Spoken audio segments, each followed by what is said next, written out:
kitutewani lwaki okitutte wetaaga kukiiko ekiwandiiko ekyo. Webale nnyo. Nze John Bukenya, ssentebe w'ekibiina ekirwanyisa obutasoma n'obutamanya. Ekiwandiiko ekibiina ekyo tukiyita Let Us Fight Illiteracy and Ignorance.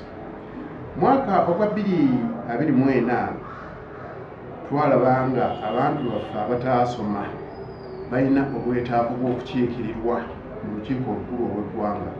Twatwalayo ekiwandiiko kino nga tusaba Paalamenti etunule mu nsonga ezo. Naye n'okutuusa olwaleero Paalamenti y'eggwanga ebadde tennatunula mu nsonga zaffe. Kati nva kutwalayo ekiwandiiko ekirala, Petition to Parliament Reminder. Mukirabe bulungi bannayuganda, ekiwandiiko tukituteyo, twagala Paalamenti etunule mu nsonga z'abantu bano abataasoma. Olw'ensonga kati tulina okusomoozebwa kutuze nga tulaba omukulembeze w'eggwanga azze ng'atambula era akimanyi bulungi, naye buli watuuka bwe wati yeetaaga omuntu asobola okumuyambako okuvuunulira abantu baasanze mu kitundu ekyo olulimi lw'ekitundu. So ng'ate ffe tulinayo abatalina nnyo mpapula nnyingi nti ziyingira mu Paalamenti, naye nga tulina abasobola okutegeera oluzungu olwo. Twagala omuntu abo baveeyo nga basobola okuyingira mu Paalamenti ne bafunayo bye bafunye ne bagenda ne bavuunulira abantu baabwe. Ffe twetaaga ababaka 5, regions 5 zokka bebawuka bye twetaaga okuteeka mu Paalamenti y'eggwanga, naye omukisa gutumiddwa. Kaakati ku petition eno gye tuteeseeyo ntegeeza eggwanga ne bannayuganda batulaba nti eno yeesembyeyo, tetugenda kwongerako ndala. Era tubawadde ennaku 14, Paalamenti tugiwadde ennaku 14 okubeera nga ezzeemu ekiwandiiko kyaffe kino. Kati weneeba tekikoze, nkakasa eggwanga ababaka bonna abali mu Paalamenti ya Uganda bonna tujja kubazza ebbali, tujja kuddamu kubalonda.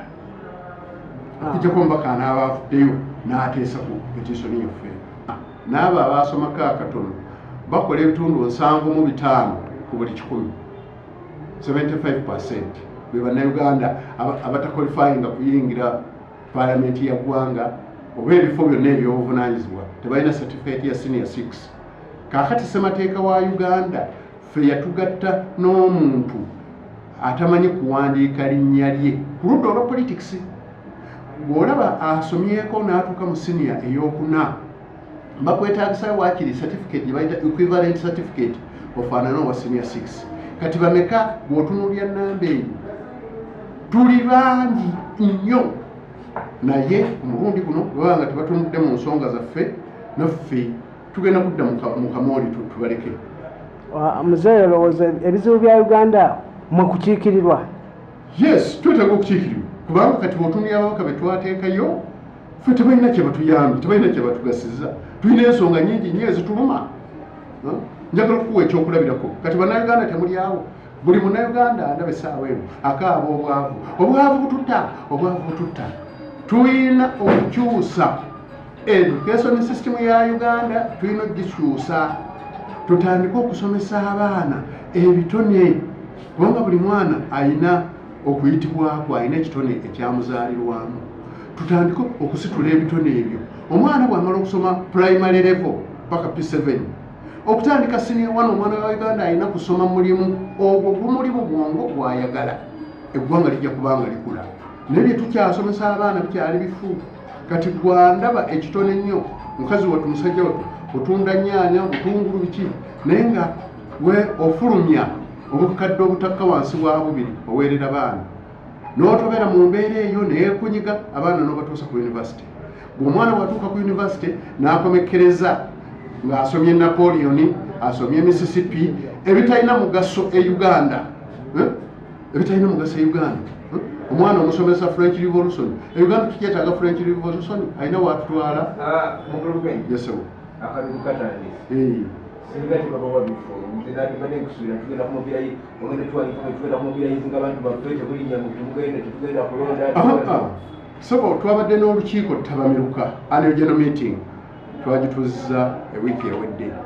era nga twasalawo ekintu eki era nkubiriza bammemba baffe obutava ku mulamwa kyetwasalawo kyetulina okukola kitya nti ffe esooka ddala be bayita abataasoma oba balwanyisa obutasoma n'obutamanya ba NRM namba countrywide bawagizi ba NRM twagaana okudda ekyaddondo twagaana okugenda mu ofiisi ya pulezidenti ey'ekyambogo kubanga abo abaliyo ba juniya olwaleero nze ondaba wendi wano ndi kulanka ya jeno mu politics jeno atuula na jeno sinaba private kati tulina okutuula ne pulezidenti tumulage twetaaga headquarter bwe tugenda okusinziira okukola mobilization kati nze ntule kati omanyi lwaki tugaana ofiisi y'ekyambogo ogiraba nina ebbaluwa nga mpandikira omukyala eyasooka okugibeeramu kati minisita nenzemu nempandikira ono alimu tatulabawo sekuritale jeno tatongo